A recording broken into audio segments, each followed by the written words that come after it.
The air is cooling, the leaves are turning, pumpkin spice is in the wind, and Costco has been selling Christmas decorations for 8 weeks now. It must be October. Hey y'all, welcome to why I have planned to be my most video heavy month yet. Not for any particular reason, I just happen to have planned a bunch of videos for this month. Like my upcoming review of the FNAF movie, or my upcoming review of the MGS Master Collection. Let's see if I can do this all in one single month. I made this video in September. Better safe than sorry. Starting with, definitely an interesting one. Sit down for a second, let me tell you a story. Earlier this year, the state of indie horror was not looking so hot. There were good things like Bendy, Choo Choo Charles, and the FNAF fan game scene, but that was all getting overshadowed by Poppy Playtime being okay, Hello Neighbor 2 being abysmal, and the oh so infamous Garten of Banban. It was not looking like the genre mode would be around for much longer. So I decided to start working on a satirical tutorial on how to make an indie horror game, something similar to Garten of Banban. It was a really big project because I was actually aiming to release a satirical game alongside the video. But making a game is no easy feat. This was also around the time when my schoolwork got really hard, so I had to place that on the back burner. I was still working on it between videos, chipping away at its progress. Weeks turned into months, and things started happening. Garten of Banban 3 and 4 came out, and while I haven't played them or heard any statements by the developers, I think it's safe to say that the games have become somewhat self-aware, and they aren't really trying to be good, as much as they're just trying to be as asinine as possible. Liver, no intestines, but most importantly, no pancreas. Security Breach Ruin came out, which I probably made a video for. The trailer for Poppy Playtime 3 looks radical, I'm not even gonna lie about that. And the final nail in the coffin of my How to Make a Horror Game video was My Friendly Neighborhood. And then Unity defecated on its grave. You may know My Friendly Neighborhood as the mascot horror game that combines Resident Evil with Sesame Street. And that's a somewhat good description, but I think it's more accurate to say that this is the anti-Banban. It's a good horror game with very cool gameplay, charm, wit, and love behind it, and is just what indie horror needs to reclaim its reputation. In My Friendly Neighborhood, the antenna atop the abandoned studio for the show of the same name is mysteriously activated and broadcasting over other channels. And so, Gordon O'Brien is sent out to shut it down. Wait a second. I refuse to believe that this is a coincidence. Upon arrival, Gordon is greeted by Ricky, this sock puppet who seems to be the main man around here. And if Ricky's voice sounds familiar... I am Ricky the Sock. Your television will never be the same. Hold on, did you say disconnect the antenna? Butternut squash? Yes, please. Let me say that I don't think there's a better person you could have gotten to voice a sock puppet than Arlo. He absolutely nails his delivery. Everybody in the game does, really. Ricky is incredibly whimsical and friendly, but he tries to persuade Gordon away from disconnecting the antenna, and in the most lovable way possible. Like seriously, there's pretending to be nice, and then there's this. The news? No, trust me. The antenna is just fine as it is. Doesn't need any disconnecting. Ricky also gives Gordon a key card to one of the sound stages. Kind of conflicting motivations there. He then goes outside to see someone, or something, going into the soundstage. Following him, we find it's Norman, another puppet with no master. And this just doesn't faze Gordon nearly as much as it should. I don't know about you, but if I walked into a studio with puppets moving on their own with no machinery, I'm evacuating. But Gordon is given the opportunity to leave multiple times. He's not trapped in the studio at all, but he won't leave until he disconnects the antenna. This premise is alright. It's kind of a rehash of the last 3 indie horrors where someone comes somewhere and is confronted by a demon thing. But there's nothing inherently creepy about the puppets or the environment. There are some poorly lit areas and some decent scares, but this kind of feels like the original Bendy with the horror aspects. It just checks all the boxes and not much else. And the puppets themselves tend to get more annoying than creepy as time goes on. Special puppets like Pearl and Gobblepot are actually creepy and threatening, but for the most part, we see these extras all over the place. And I get what they're going for here.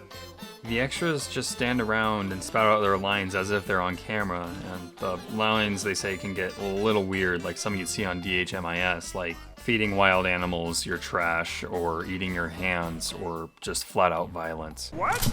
Learn the alphabet? What's the alphabet? Oh, that's easy. It's what words are made out of. You mean like the one that I see in my books? I remember those. A is for Athlomelanotoid. B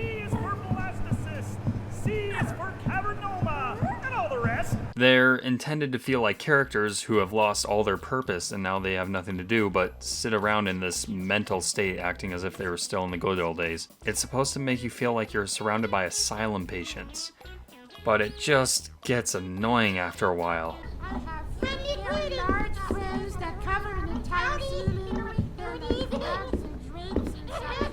I like friends.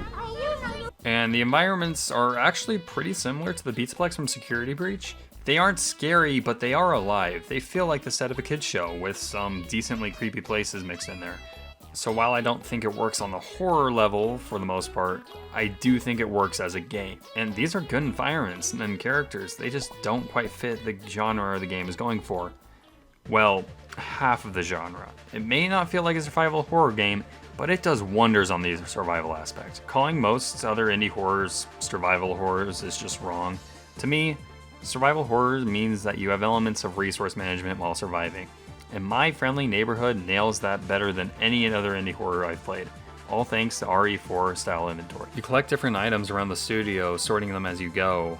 For the first time in a while, I started thinking about every slot in my inventory, every round I shot, every health Olax I drank, wondering if I was making the good choice stashing one of my weapons, using a token to save when I did, or even picking up something when I had limited space.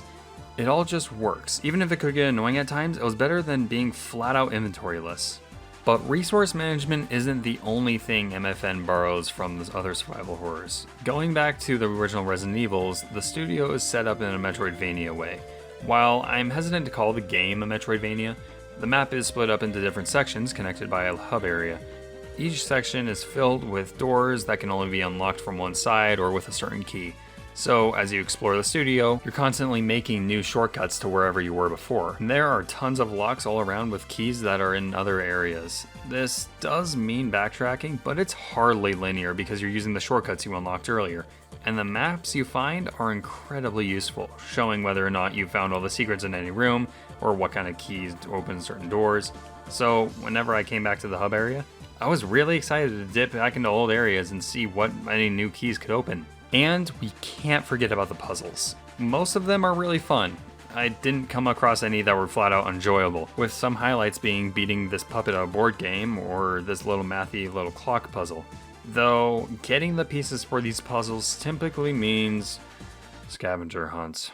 These were definitely some of the lower points of the game, when a puzzle told you to go find something you needed to solve it. In some puzzles, like the breakers in the sewers, they do give you the location of the items in question, but most either give you incredibly vague location, or just none at all, leading to some mindless exploration because of course. And either way, it's a lot of going from place to place for little to no excitement. It could be worse, but it could be also be a lot better. And I think part of the reason I found these so tedious is because of how enemy combat works. Combat in My Friendly Neighborhood is something I appreciate more than I actually enjoy. For starters, you know how the old Resident Evil and Silent Hill games had those tank controls? This game implements similar movement restrictions in a more modern standard. You move full speed when you're moving forward, but when you move to the sides, you are moved significantly slower, and you're at your slowest when you're moving backwards. This is clever and realistic, but it did take a good getting used to. Once I did though, I can't say I disliked the addition. What I do dislike is how enemies work. This isn't just one big open world. You have scene transitions whenever you go through doors. And whenever you do so, any puppets you may have downed respawn. You can prevent any puppet from respawning by wrapping them in duct tape once you down them. Duct tape is a very limited resource, and while that does add to the resource management aspect I talked about earlier, I'd be lying if I said it didn't get annoying. Again, I think this is very clever. I just don't like it all that much. In some areas where you're opening doors a lot, you are constantly bombarded with enemies you just shot 20 letters at. Oh, by the way, you shoot letters in this game instead of bullets. That's actually really cool. I really like that aspect. This made scavenger hunts an absolute pain because I was constantly running around rooms I'd already been in trying to avoid enemies while I was low on ammo. The game seems to promote not getting caught like in The Last of Us, but there are no stealth elements to speak of. You can't crouch or sneak attack. And when a puppet sees you, it will not stop chasing you until you've either downed it or triggered a scene transition. You either shoot your way through or die. And what's roughest is that I think all of these elements are at their worst at the beginning of the game. Gordon comes across a set of My Friendly Neighborhood that looks awesome, just like a Sesame Street with fake buildings. We've got little back areas and little inside areas to explore, and it really is amazing. But what isn't amazing is what we're actually supposed to do here. We need to roam around this fake set finding letter blocks to put into this little stand thing. That may not sound so bad on paper, but the amount of doors and scene transitions here is absurd. There are so many corridors and entrances and exits to the insides of some buildings, with enemies respawning each time you go through one. There's basically no instructions or hints on where the blocks are either, and running out of ammo, health, or duct tape is very easy. And while you can get around the puppets outside, there's no sneaking around the ones on the inside of the buildings. And I'm pretty sure it's up to RNG to determine whether a puppet goes down with 2 hits or is a bullet sponge. I was less so afraid of the puppets here and more afraid about the amount of ammo and my inventory slowly getting smaller. Honestly, if anyone else got to this point and gave up, I don't blame you. But the rest of the game does stay much higher than this in terms of quality. This just happens to be an area where all the game's blemishes kind of form together into one big spot. The rest of them are pretty good at scattering the blemishes between really great environments, really great puzzles, or really nice story beats. And honestly, this section is probably better than anything in Security Breach. That really hurt to say. It takes some getting used to because it takes some elements from older horror games that haven't aged all too well. But My Friendly Neighborhood's mechanics all feel incredibly refined and all feel complete. The game doesn't feel unfinished, and if there's one thing it's not, it's unpolished. Seeing this amount of work and polish go into an indie horror game gives me hope for the genre. It really isn't the best, with a few glaring issues, but this game really does feel like it was made with love for what came before it and creativity for the new age. It's a lot like Choo Choo Charles for that matter, and I really like that game. I really hope we can get more games like this so that indie horror can stop being such a laughingstock. You can run away, but the smell of your pancreas will always draw me to you. If you're at all interested in My Friendly Neighborhood, it has a demo on Steam, and I highly recommend you play that first. It'll really help soften out the edges in the first part of the game. And of course, thank you for watching. My name is AJ Plays, and remember,